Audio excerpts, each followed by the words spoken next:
is the Tuesday edition of Talkback, brought to you by Bulls Eyewear, Missoula's only certified master optician on South Reserve across from Larchmont Golf Course. Online at bullseyemt.com. Maverick Motorsports, Western Montana's largest supplier of Yamaha, Triumph, and used motorcycles, ATVs, and snowmobiles out on North Reserve. Selway Armory on Stockyard Road, Montana's premier firearms dealer. And by Karis Property Management, the experienced and professional team serving Missoula at Polson, 543-9798.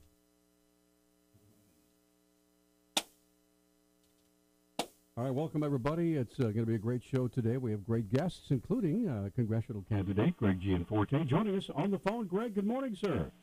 Hi, Peter. How are you today? Doing fantastic. John King, of course, right over there. Hey, good morning. Hi, John. Now, you and I were just talking before we went on. We had a chance to meet up a little bit, although we didn't get a chance to get close to each other. That was during the Special Olympics opening ceremonies last Wednesday. It was a week ago. And, man, I'm telling you, that place was really rocking. It's really encouraging. You know, with the Special Olympics, it's a great time to come together and celebrate these athletes' abilities, not their disabilities. And what they accomplish is truly remarkable. I had a chance to spend some time with some of the young people, and it's just neat. I met one gal. She'd been doing Special Olympics for 32 years, changed her life.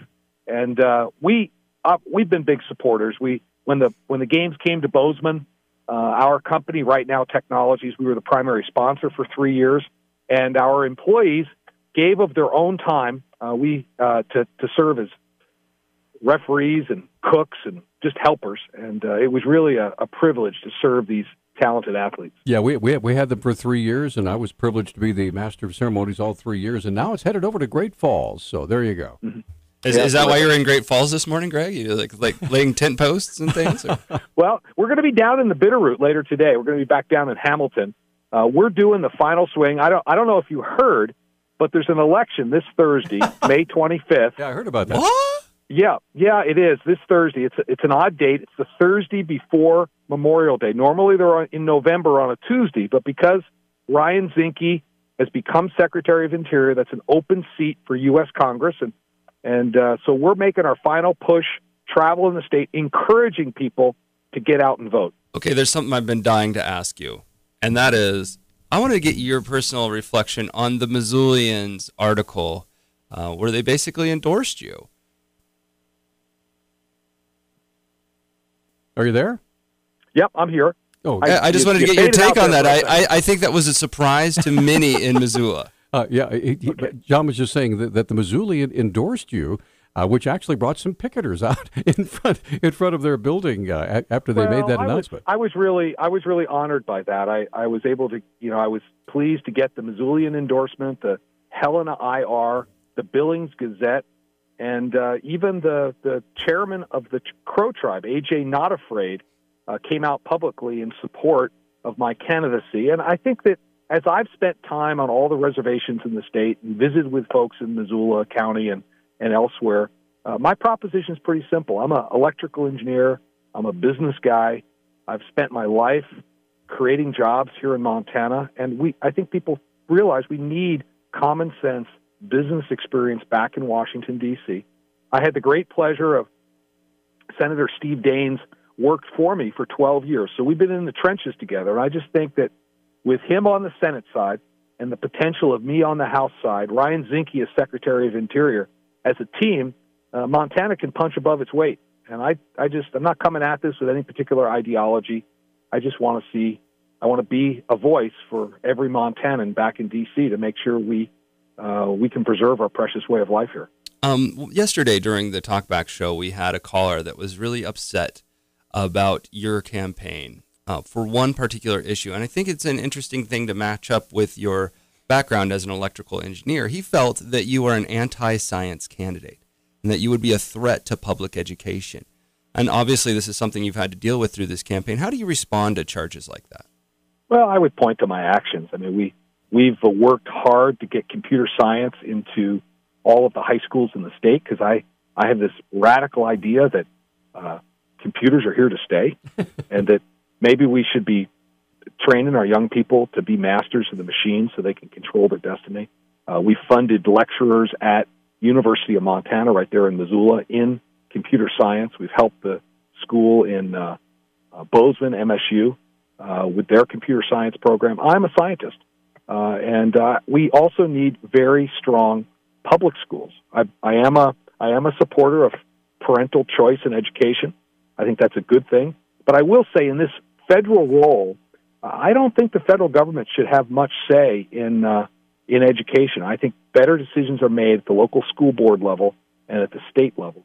As I meet with public school superintendents around the state, and I always ask the same question: what can we do to increase academic performance in our public schools? I hear the same thing over and over again from public school superintendents, and that is get rid of the regulations. It's almost like I'm meeting with a small business person. Unfortunately, the limited amount of money we get from the federal government for education comes with strings, and it prevents dollars from getting to the classroom. As a result, we don't pay our teachers enough, and it's hard to find them at low wages.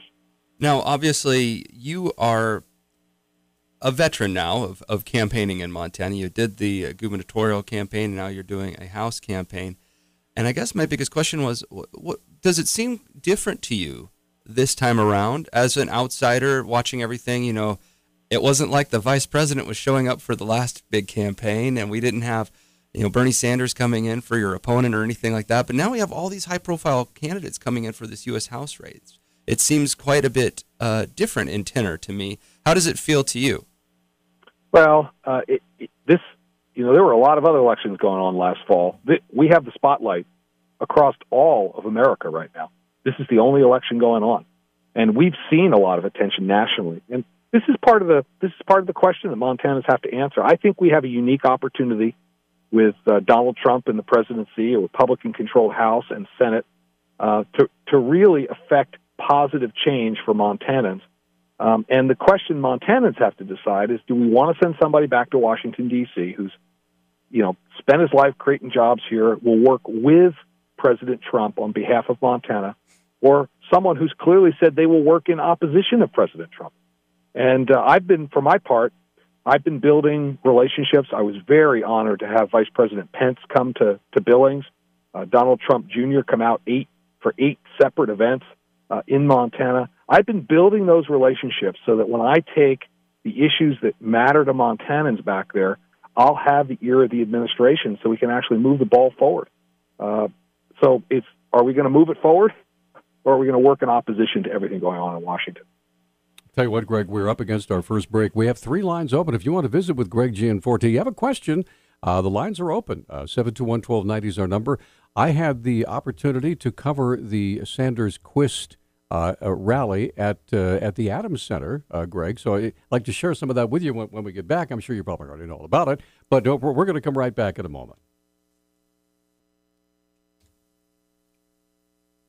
Boom. Okay, we're back on Talkback. 721-1290 is our number. Republican congressional candidate Greg Gianforte joining us on the phone.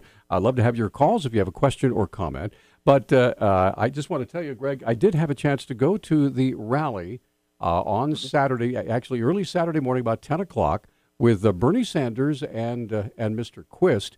And the one comment, actually a couple of things from Rob Quist. I will play these, and I would just love to get your response. So here's the first one from Rob Quist. To me, everybody, this election is a fight for the soul of Montana. Other states have lost what we still have here in Montana. I've traveled all over the country with Mission Mountain Wood Band, and in other states, you have to travel for 100 miles to be able to recreate, to hunt, and to fish. And so we have to realize that what we have is special here, and we have to hang on to that with all of our might. Okay, so here's the other one, and this is one that specifically mentions you. People like Greg Gianforte, when they see our mountains and our rivers and our streams, they probably think, well, that would be good to own and fence in and develop. But real Montanans would say, this is our way of life. Okay, so I just wanted to play that for you because that was kind of the tenor of how that visit went on Saturday. So specifically, when it comes to, I'm sure that was kind of a backhanded slap at what happened, during the gubernatorial campaign. Well, I think it's mostly a public lands thing. It's the same thing. It's a false attack. Nobody's selling public lands. I've been very clear. We're not going to transfer lands to the state. I'm in Montana in large part because of our public lands. We've raised our kids in the backcountry. Nobody's going to sell the lands. I think it's really indicative, though, of the choice we have here, that my opponent would resort to bringing a self-proclaimed socialist to the state who has advocated for a 90% personal income tax rate. That's the change. I believe in personal liberties. You're never going to get higher taxes from me. You'll get lower taxes, but I have to say, guys, I think that we should all pay our taxes. My opponent has advocated for higher taxes, but he personally hasn't gotten around to pay them. Okay. I think that's a little. The whole thing are just false political attacks for his personal gain. I think everyone's sick and tired of these ads, and I can promise everybody that they will be off the air on Friday. I have no idea who gets their media from where, but our front desk lady ran up to me the other day and asked me, John, I need to know, does Greg Gianforte want to raise our sales taxes? So I figured I'd give you the opportunity to let her know. No sales tax, no higher income tax. I think we're going to have a unique opportunity back in Washington. The next agenda item for Congress is tax reform. And believe me, you will not get higher taxes from me. In fact, I think if individuals get to keep more of their hard-earned money, they know how to spend it. It's one of the best things we can do to create more jobs and more opportunity and more prosperity in Montana. Now, Greg, have you had a chance to look at the Trump budget? Because it is being roundly criticized right now by Democrats and even some Republicans to be very, very heavy on the cutting of social programs and safety net programs. Have you had a chance to look at that at all? Not in detail. It's just coming out here over the last day. There's no question that we need to bring more fiscal discipline to Washington, but we will not touch Social Security. We need to preserve these benefits. People have paid into that for decades. We need a social safety net. Social Security is a contract with America. People have paid into it. It's a contract. We have to honor the terms of the contract. We're not going to touch Social Security benefits. We also need a social safety net. We've expanded Medicaid, 70,000 people in Montana. We need to make sure that health care is available to people that can't take care of themselves.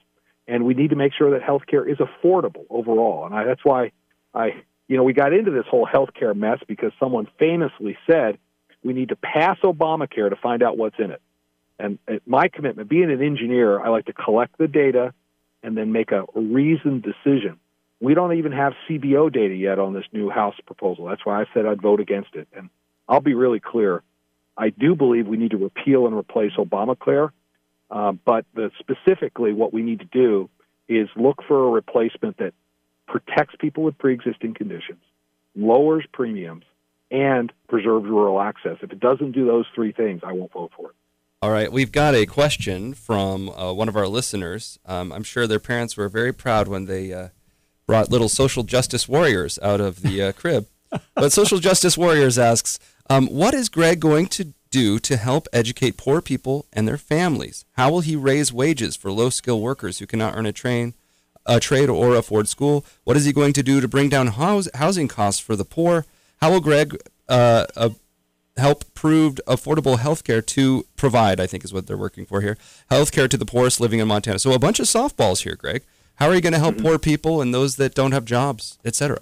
Well, the path out of poverty is a job, and nothing helps more than a strong economy. This is what I've done my whole life. I would say also we have an obligation to give people a hand up. That's why, personally, Susan and I, my wife and I, have funded scholarships for veterans and low-income Montanans in machining and manufacturing skills. We've had over 700 people go through that program here in the state. I think there's an obligation, honestly, of business to help connect the dots between academic pursuits, vocational trades, schools, and the jobs that exist in the marketplace. I think every parent expects if they send and pay for their son or daughter to go off to college that there's going to be a job at the end. And we seem to have lost that connection. Now, so we have an obligation to help, and this is where, we've committed a lot of our personal resources because I think to whom much is given, much is expected. And it's also the reason why I'm running. I feel an obligation and a duty to serve. In our business, we had a situation where we couldn't get enough computer science grads at MSU, and that's why at this point, between our business and us personally, we've actually helped. We had a situation where every computer science professor virtually showed up at our door applying for a job with Right Now Technologies in Bozeman. Hiring the entire computer science department at MSU would not have been in our long-term best interest. And so we ended up, over the years, we've now underwritten 7 of the 12 professorships in computer science because we had an obligation to help. And it was enlightened self-interest. And now we have a strong, high-tech community in Bozeman, nearly 100 firms, in part because we have a good, strong relationship with the university. So our education is the path to more prosperity, and we need to help those folks who may not be able to afford it get there. Okay, with that, we're going to take a quick break. We have Cody on the line who wants to visit with you. We have 2 other lines open. Republican congressional candidate Greg Gianforte joining us here in the studio. I'm sorry, on the phone. It sounds like he's in studio. Got a great phone line going here. We'll be right back after this quick timeout. All right, Republican congressional candidate Greg Gianforte joining us on the phone right now. And let's get to, I want to promise Cody would get him on right away. Cody, you're on with Greg Gianforte. Go ahead, please. Hey, Greg. Hi, Cody. So one of the things I just wanted to stress was, and I hope that I'm not angry with you a year after you're elected like I was with the last guy, but Republicans have to do a better job of taking charge of the argument and the discussion. That illustration that the lady, or that was related a minute ago about, does he want to raise our sales taxes?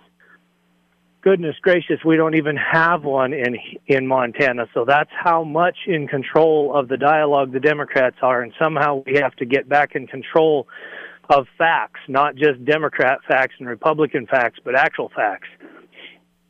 So what's your question, Cody?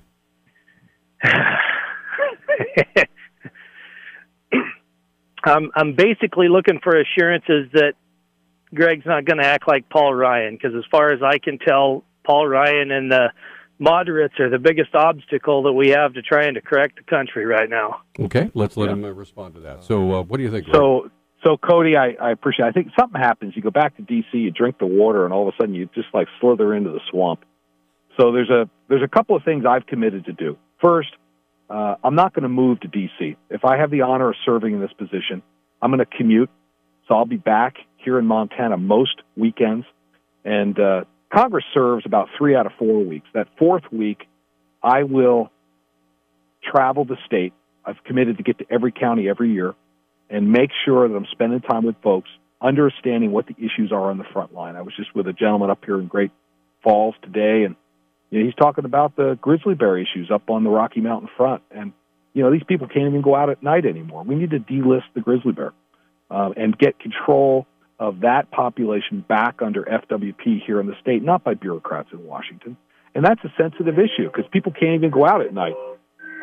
And so my commitment is I'm going to keep my feet on the ground here in Montana. It's going to be my home, and I'll do my best to make sure I'm a strong voice for Washington. And that's one of the things about my background that is not always clear to people.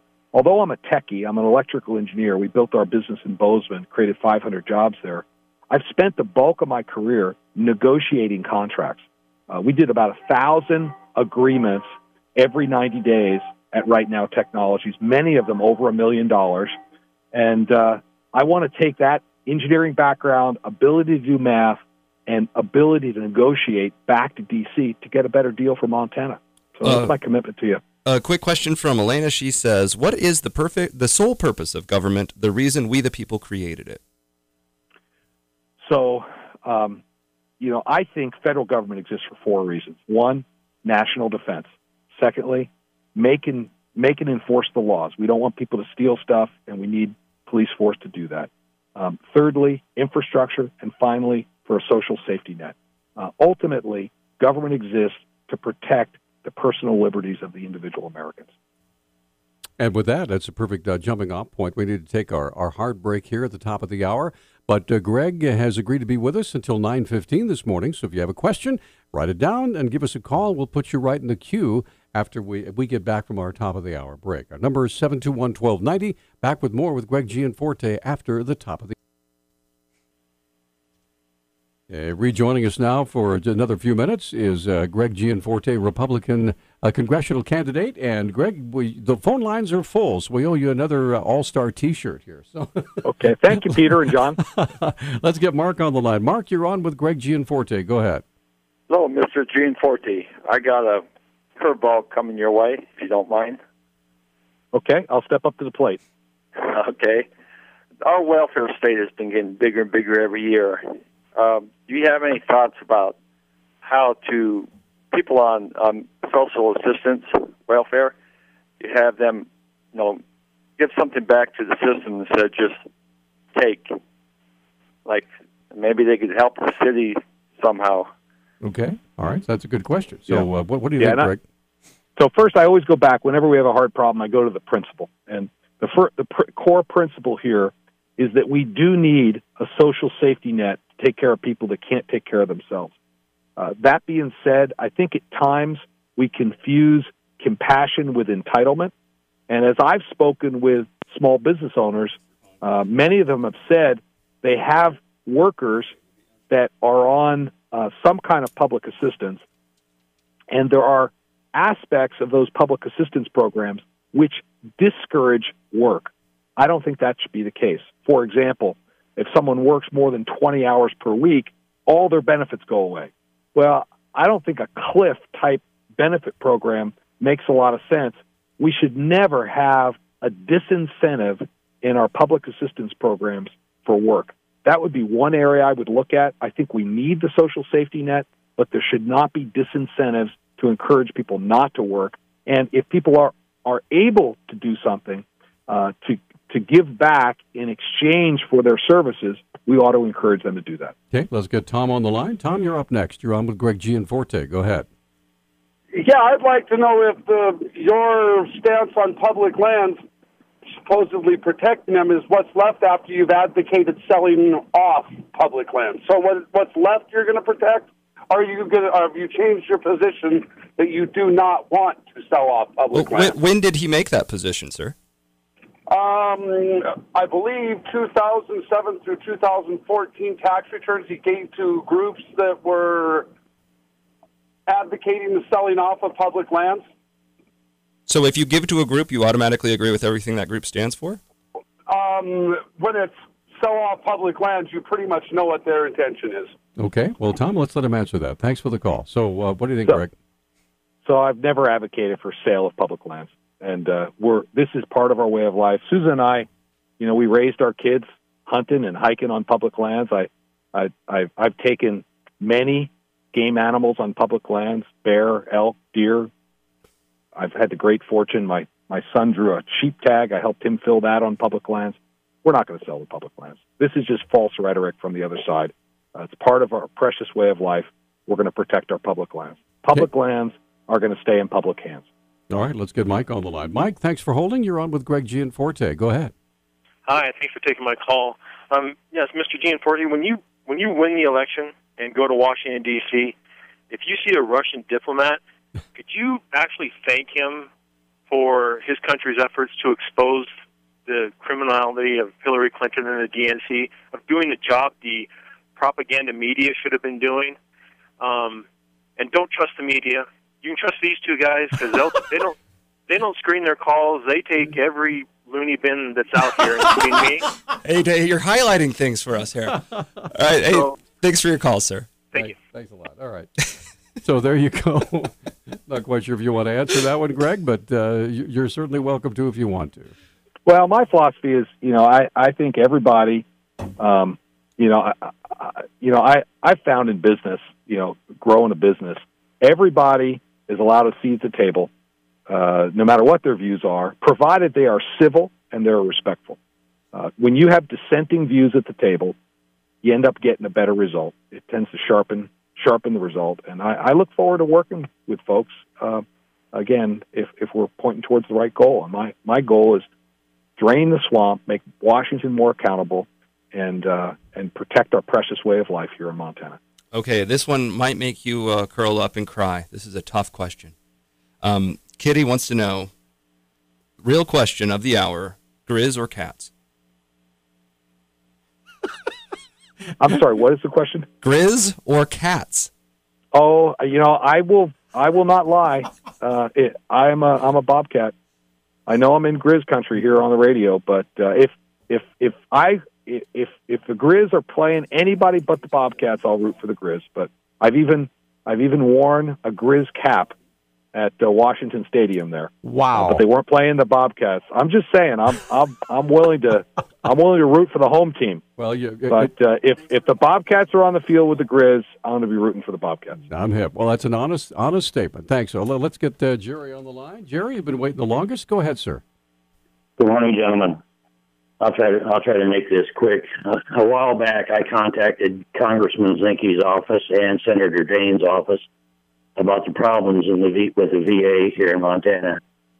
My response from both of them, both offices, was almost identical. It's the VA. There's nothing we can do about it. How would a Congressman Gianforte's answer be any different? And I'll listen to the answer offline. Thank you. Okay, thanks for the call. So the yeah, VA. Good, thank you. First, sir, I'm assuming by your question that you are a vet, and I want to thank you for your service. We have a debt that we can never fully repay for the sacrifice you and all the other people who've worn the great uniform of our country have served. So thank you, and we need to reflect that in our actions. I think the thing that's different now, and this would be different for Senator Daines and for myself, we have a new commander-in-chief who I've been building relationships with through the vice president and through Donald Trump Jr. And I think that one of the problems that congressional members have run into in the past was that there was a deaf ear in the White House. Clearly, there's been a change in guard. And the VA reports up through the executive branch, but you need somebody over there that's willing to listen. And we're seeing some good decisions in terms of new leadership, whether it's the Secretary of State, Alex Tillerson, Ryan Zinke at Interior, the new head of the Department of Ag. We need new leadership at the VA as well. And we need to keep our commitments to our vet. As I meet with vets, we have Fort Harrison provides good service. If you can get in, access is the issue. The choice program, good in concept.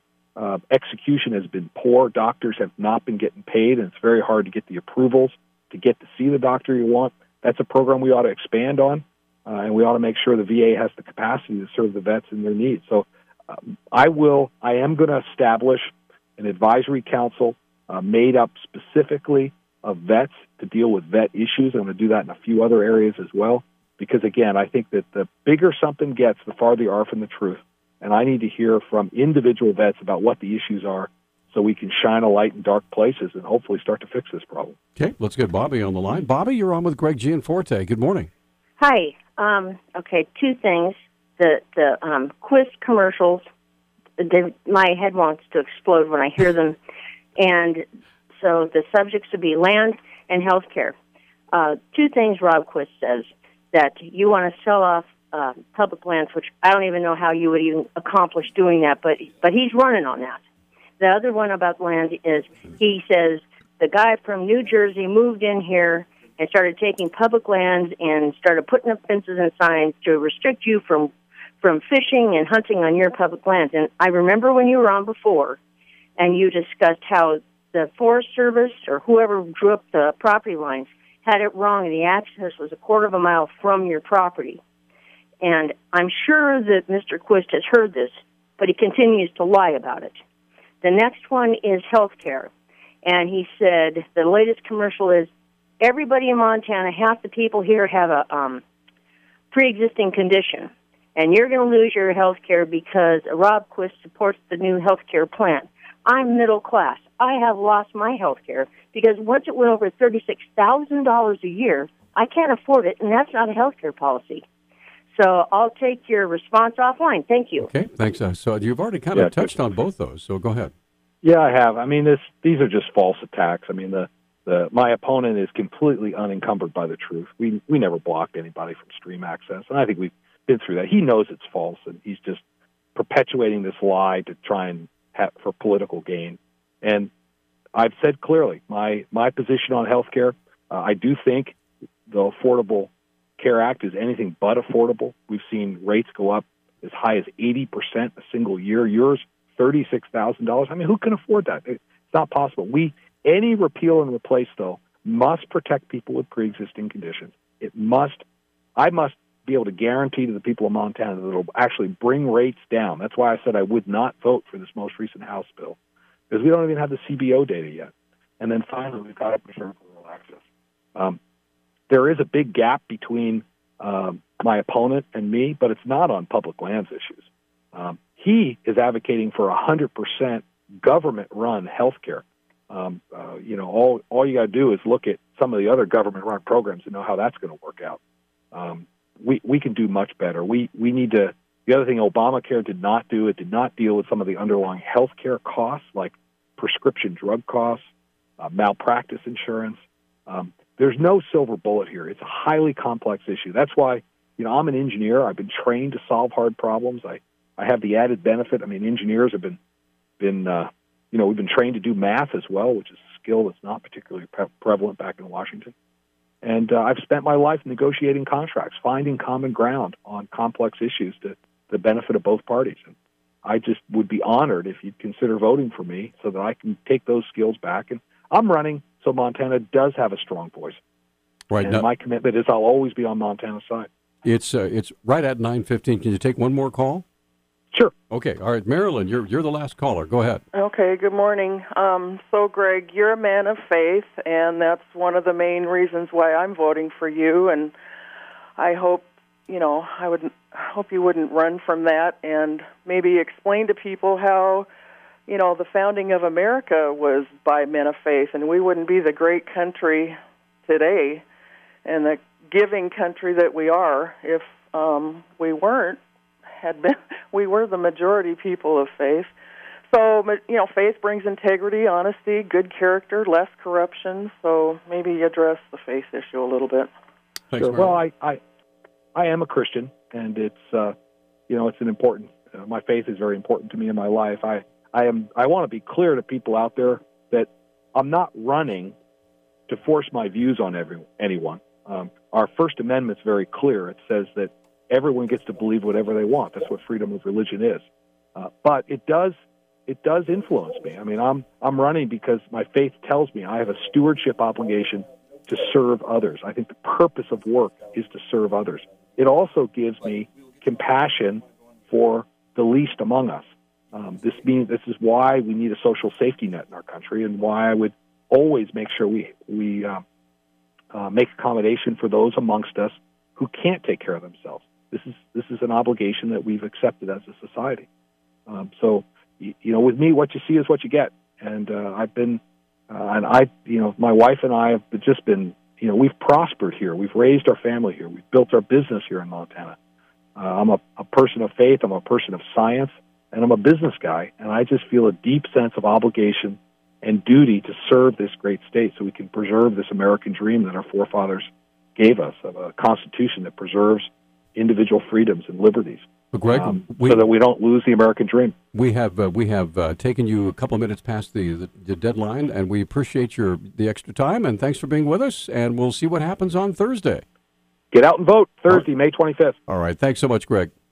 Yep. Bye-bye. Take care. That's Greg Gianforte, and again, thanks for all your calls. Anna, we're going to get you on in a moment. We're way overdue for a break. We're going to come right back with more of Talk Back in a moment. All right. The ground's already shaken. All right, 721-1290 is our number. Anna has been waiting very patiently on the phone, so during a very long commercial break. Anna, thank you for holding. What's on your mind? Well, I just wondered. I know Greg has run before. How is this, let's say, special election different than the first race for him, I guess. I realize, he has been in Montana for 24 years. Some people do sort of feel that, he doesn't always represent, what's best for Montana.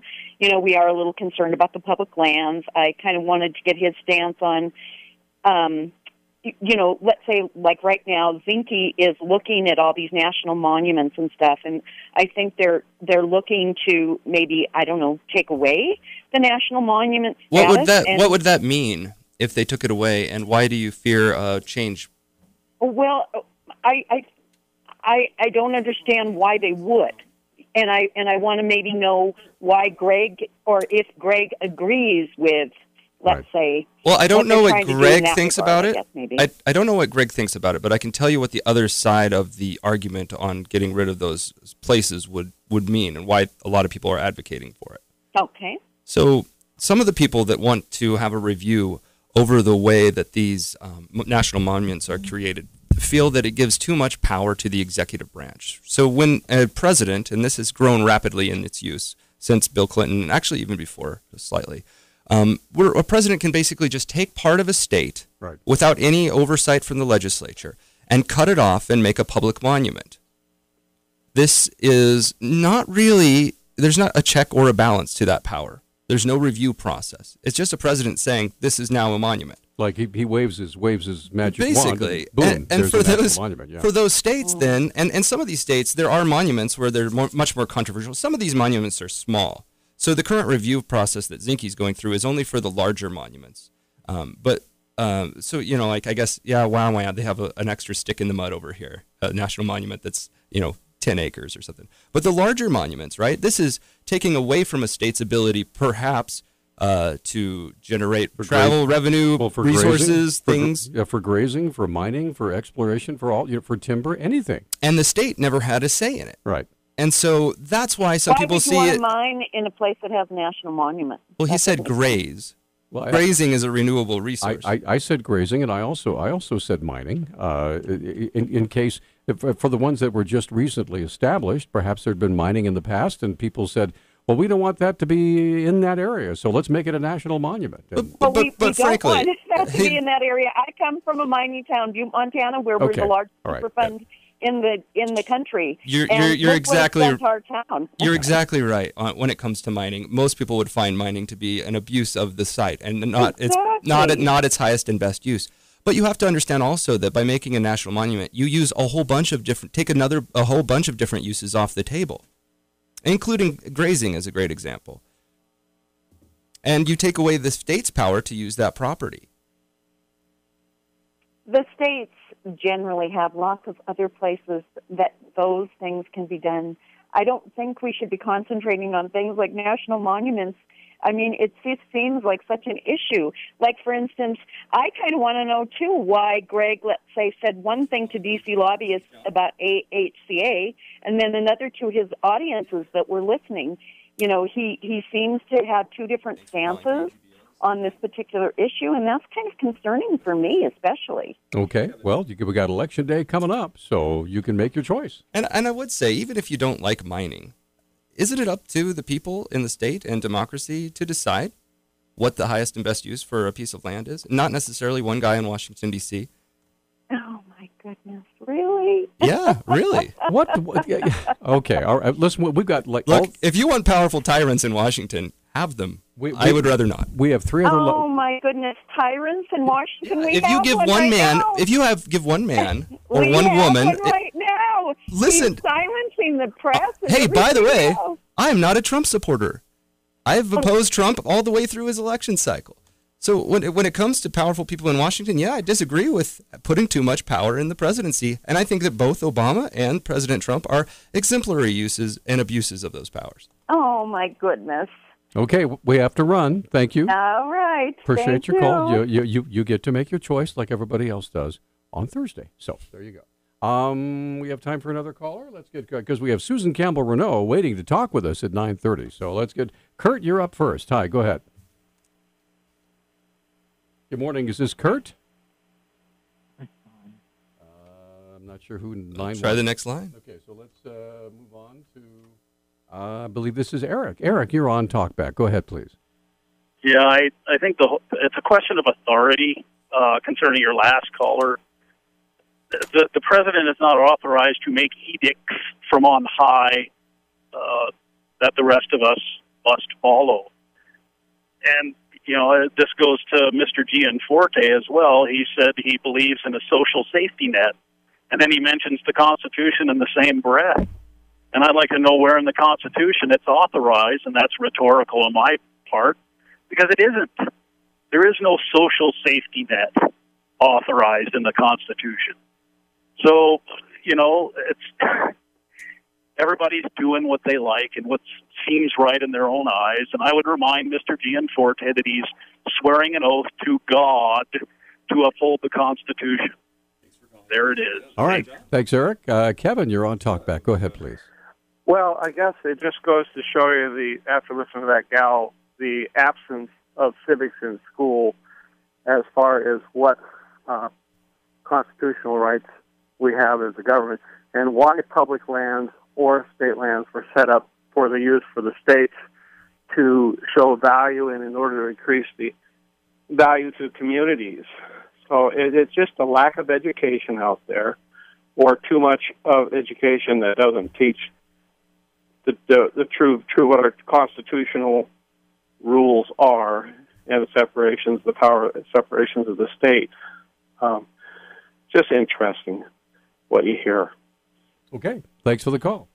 Appreciate that. Scott, you're on Talkback. Go ahead. Hi. Hey, I just had a quick question. I know it wasn't really directed towards Mr. Gianforte, but maybe you guys can answer this. Mr. Quist has had a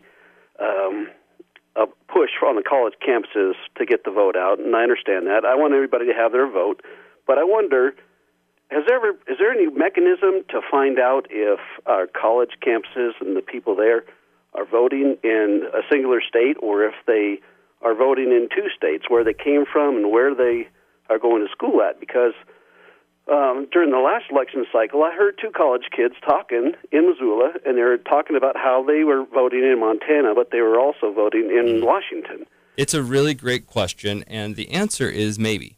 So I looked into this a little bit when I was living in another state, but I still had residency here for school reasons, and then later for work reasons. I've had a busy life. But anyway, so the way that you can match election rolls is with an interstate compact, an agreement between two states. And Montana does not have one of these kind of agreements with most states. So in most states, I think with the exceptions being maybe Idaho and Wyoming or South Dakota, some of the the really close states, we don't match voter rolls. So you could technically vote in both states, and it would be impossible basically to find out whether or not that had occurred, because no one's matching up the logs. Yeah, and I know it just seems to me that we can do all kinds of things, with high-speed computers and all our technology that we couldn't figure out, But the problem is that you have to get that other state to agree to lend you that data. Yeah. And we don't have that agreement with most states. So, yeah, if you do that and you're, in Washington, for example, I think you'll get off scot-free. Well, it just seems like, people say, you hear people on, in public saying, well, it's not really a big problem. Well, how do we know it's not really a big problem? We don't know sort of issue because we don't compare. It may not be a big problem. I have no idea. I can tell you it won't be a big problem this one because there's no other state having a special election right now. Well, yeah, yeah, I understand that. I just, it just grates me. I want everybody to have to vote, but I don't want everybody to have like 3 or 4 whether they want to vote in the general election. That's a good point. It's a good point. All right. We're going to get one more call in before the break. Roy, real quickly, what's on your mind that we have to take a break? Yeah, good morning. The previous call, that lady called about the national monuments. Correct me if I'm wrong, but not only does the state legislature have nothing to say about these national monuments being put on state land, but the Congress of the United States doesn't either. Right. And those in Congress and the legislature represent the people. I agree with you. I think that the process that we have right now for declaring national monuments is incorrect. I think some of the national monuments that the presidents have ordered are probably in the right space. But the question is, and that's why they're going under a review process. It's not like they're canceling them all. But there needs to be more of a feedback loop for the rest of the general public for this process. Yeah, and these national monuments, they ought to go through Congress or the legislature so the people have some say in debate and things of that nature.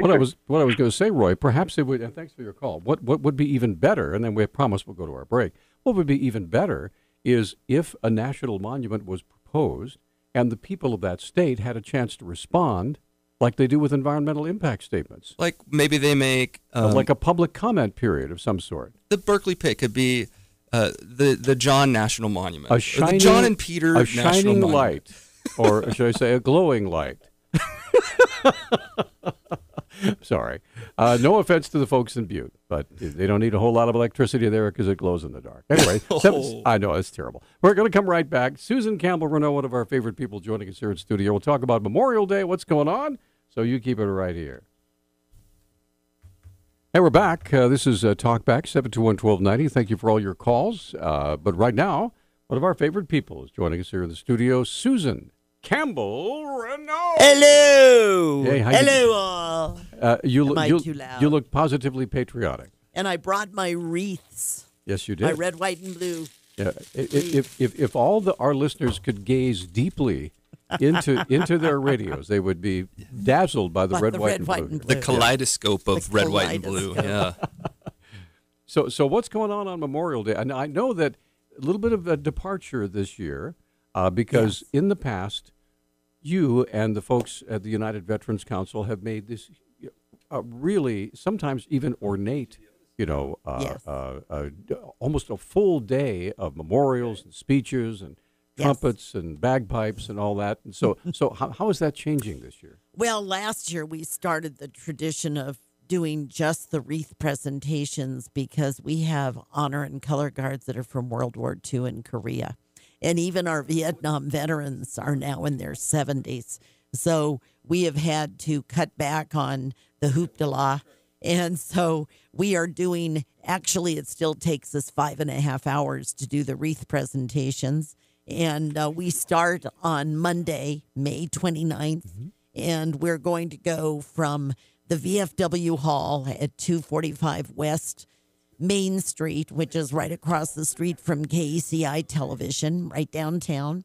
We're going to get on a charter bus, and we're going to go to Caris Park at 10 o'clock for the first wreath presentation, which is a toss. This is the wreath that gets tossed into the river. Yeah, it's red, white, and blue. Red, white, and blue, very sparkly, right? With flowers attached, which I will be doing this weekend. Now, from what I understand, out of respect, the people that are usually there, surfing on Brennan's Wave, they come off the water. They do. They're very nice about it. And it's very great. It's very respectful. Can you explain real quick why we throw a wreath on the water? Any idea? Do you know? Oh, yes. Yeah. There's very significant. We do it in honor of the men and women that have died at sea, and it is for the Coast Guard and for the Navy.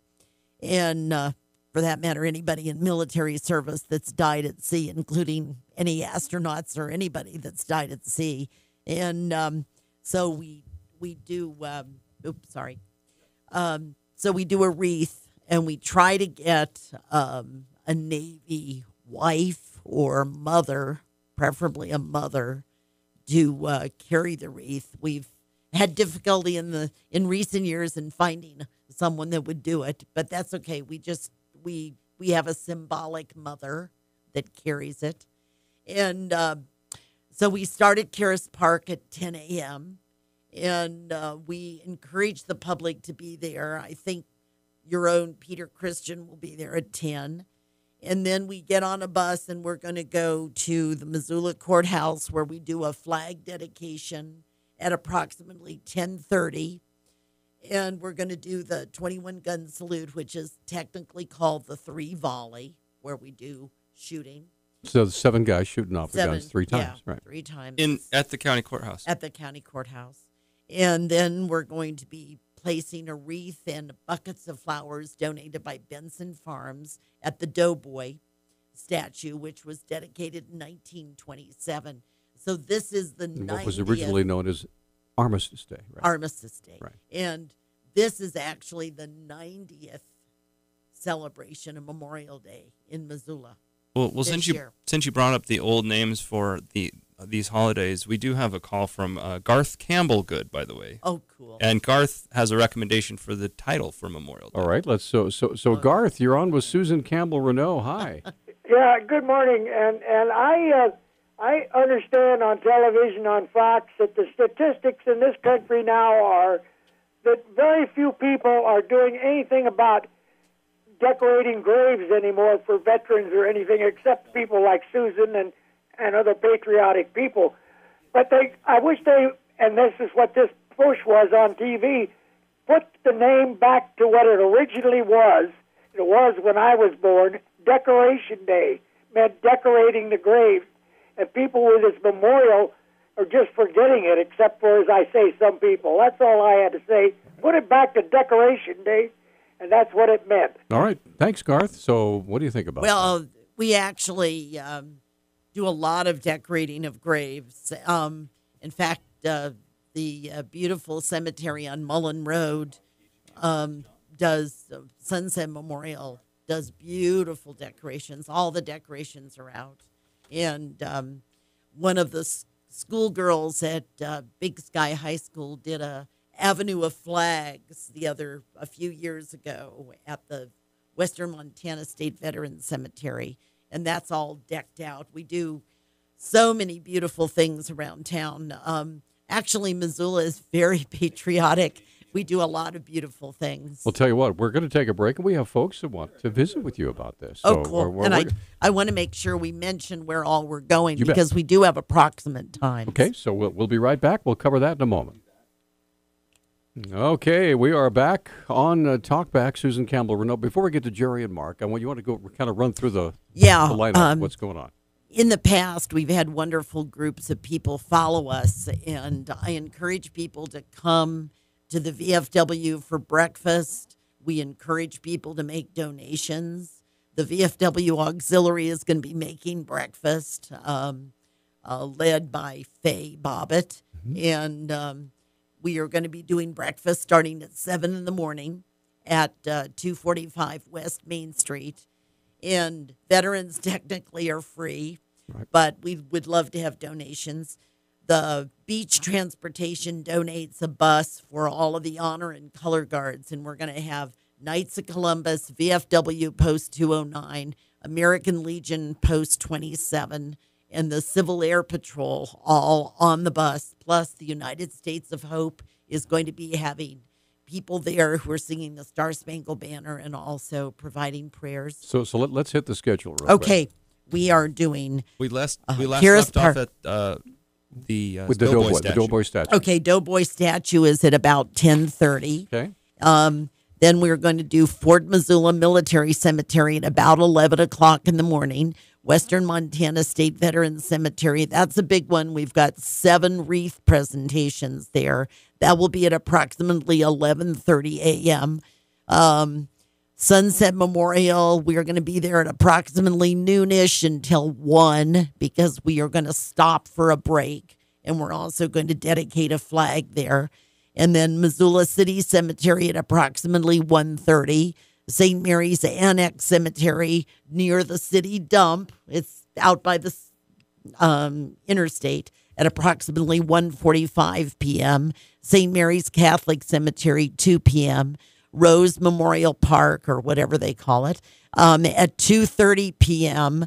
And University of Montana, Afghanistan, Iraq Memorial. Which is beautiful. It is very lovely at 2:30. And Rose Park actually has 20 memorials in it. Right. So we spend quite a bit of time walking around the memorial. Sure. And we just would love people to come.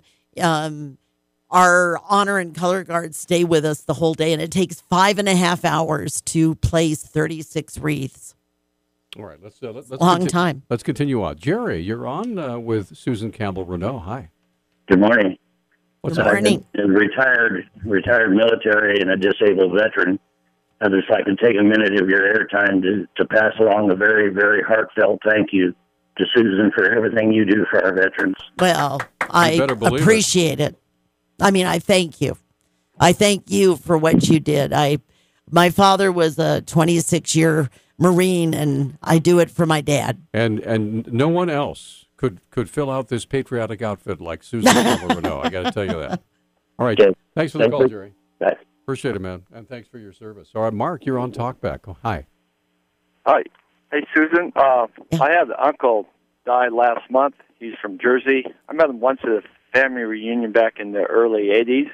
So I really didn't know him that well, but from the family I got his obituary, and he said he was in the Merchant Marines, just got in there before World War II, but he stayed with the Merchant Marines.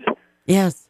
So are they honored too? Oh, yes, absolutely, at Karis Park. We the Karis Park service is for anyone that has died at sea during a combat situation. So we that's the purpose of tossing the wreath into the and I'm waving a red, white, and blue wreath right now at John. And our radio vision technology is working on getting it through the radio for you.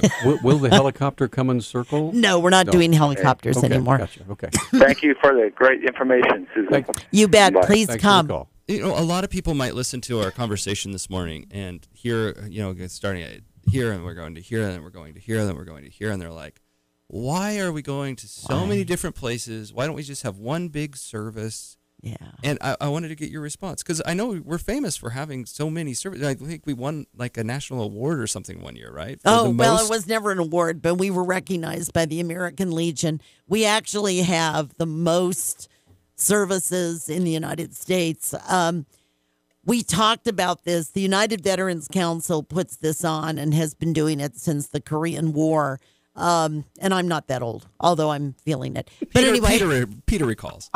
No, he isn't. He's young. But anyway, be quiet, you whippersnapper. No. But we felt that every monument in the area was necessary, and for the people that have died at sea, we felt that it was important to have a service for them specifically.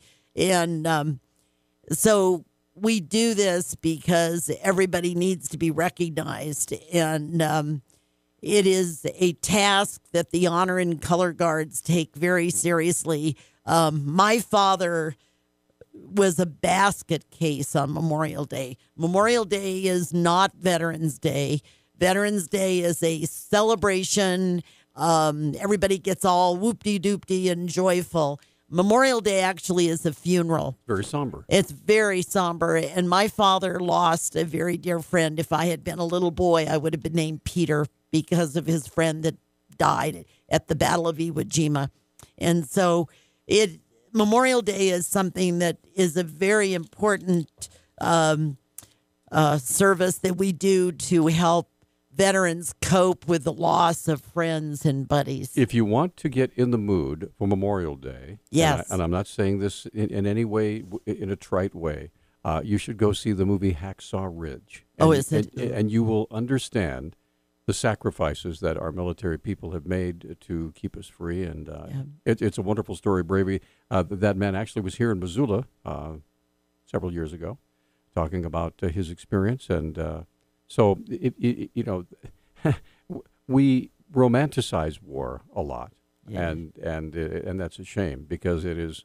We should do everything we can not to get into a war. Yeah, and the people who hate war the most are the people who are in the military. And my father, was in World War II, Korea and Vietnam, and he hated war. But he said sometimes it's a necessity to preserve our freedom. And so I really hope that people will come to the VFW and follow the charter bus. We can't have you on the bus because of liability, but we hope that you'll follow us around. And so Karis Park, 10 a.m., Missoula Courthouse, 10:30, Missoula Military Museum or Military Cemetery at 11 a.m., Western Montana State Veterans Cemetery, 11:30, Sunset Memorial at between 12 and 1, and Missoula City Cemetery, 1:30, St. Mary's Annex, 1:45, St. Mary's Catholic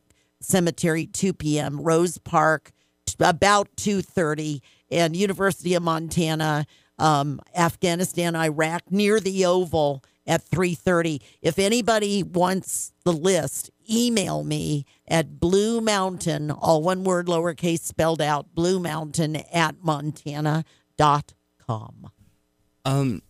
You had mentioned earlier on, and we had talked a little bit about how we're having less speakers this year. There's going to be a little bit less.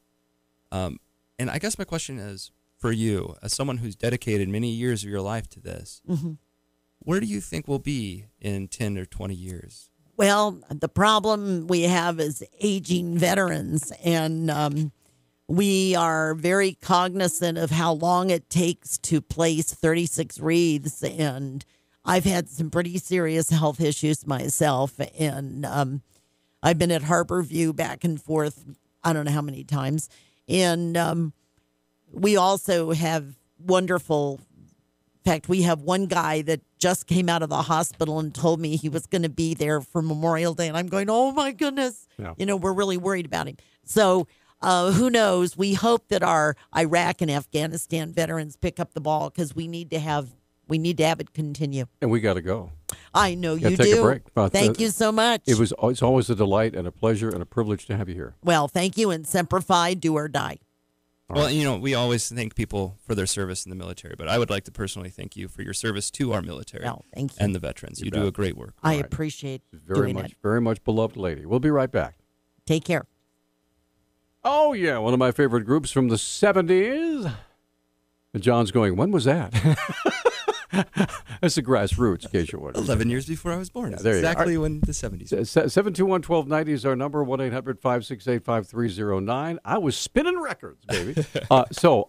We have exactly 5 minutes left. Yeah, let's chat about. So we had a lot of discussion on you had Facebook. A very interesting conversation going there. Now here, let me just read like what it's like. So we try to give some anonymity to people, unless they specifically request for the person to know their full name. So, like for example, I'll pull up the people's name on Facebook, and I'll be, hey, this is a question from Anosh, this is a question from Kitty, this is a question from Elena. Sure. And earlier on in the show, I got a question from, and I was about to say from Social, which is obviously not probably someone's name, and I realized that it wasn't a person, it was a group. It's a group called Social Justice Warriors. Right. And so I made a little gag about how my mom pulling little social justice warriors out of the crib and naming them social justice warriors. But it was an aside. It was an aside. Yeah. Well, apparently I really offended social justice warriors. They responded by saying, little social justice warriors out of the crib. I asked legitimate questions and you mock me. Why? Was my question too tough for you? To which I responded by saying, no, that's why I asked it. I wasn't saying you were infantile. I was highlighting the fact that you were posting as an advocacy group and not a person. And Josh says, no, you were insulting SJW with intent, John. And then they said, do you normally mock the people that comment? Yeah, pretty much. No, I'm just kidding. It has happened. I'm not going to lie. I said, no. We don't make a habit of it. We certainly don't normally do it. I said, no, but we usually get posts from individuals. And when I read your name, I noticed that you were posting as an advocacy group. It threw me off a bit, so I made an awkward joke about it. Oh, it was a joke then at my expense, right? And I said, well, not really. It was a joke about an individual named Social Justice Warriors, which is an individual that doesn't really exist. Josh asked, well, are corporations people? And I said, no, corporations are not people. So making a joke about ExxonMobil's name, for example, is not a personal slight to an individual employee. And it goes on and on. Oh, goodness. Oh, my goodness. What are you going to do? I think, honestly, I wonder if people want to be wounded. Well, they're trying to missile guide this insult and people don't understand that when we're doing this show live, okay, and you are you're the show producer, so you have a very important job. You not only get our guests, but you also answer the phones. You also take care of Facebook. And so I think it's interesting that you're able to do all this while you're doing everything else. So you're multitasking beautifully, and every now and then maybe we inadvertently step on somebody's toes. It's not on purpose unless you make an ass of yourself, then maybe you deserve it. But I don't know. But that happens very seldom. I kind of went back because they responded yet again. They said, if we didn't exist, we wouldn't be capable of commenting on your Facebook page, John. Wow. Don't be intellectually dishonest. You tried to insult us, and we called you out on it. You could at least apologize instead of using lame mental acrobatics to avoid apologizing. And I said, I'm sorry if you feel personally insulted as a collective group, but it was not an insult, and I'm not going to pretend like it was. So there you go. So there you go, folks. That's the story. They insist that I'm dishonest with myself. So I sorry. I did not mean it as a personal slight. If you can't take a joke about a name for an individual that doesn't exist, I'm not saying you're infantile, but you kind of are acting that way. Well, let's put it this way: when you keep insisting that you're hurt and wounded over something as tiny as this, then you're just a little bit. How does it go? Methinks thou dost protest too much. I believe that's what Shakespeare would say. Yeah.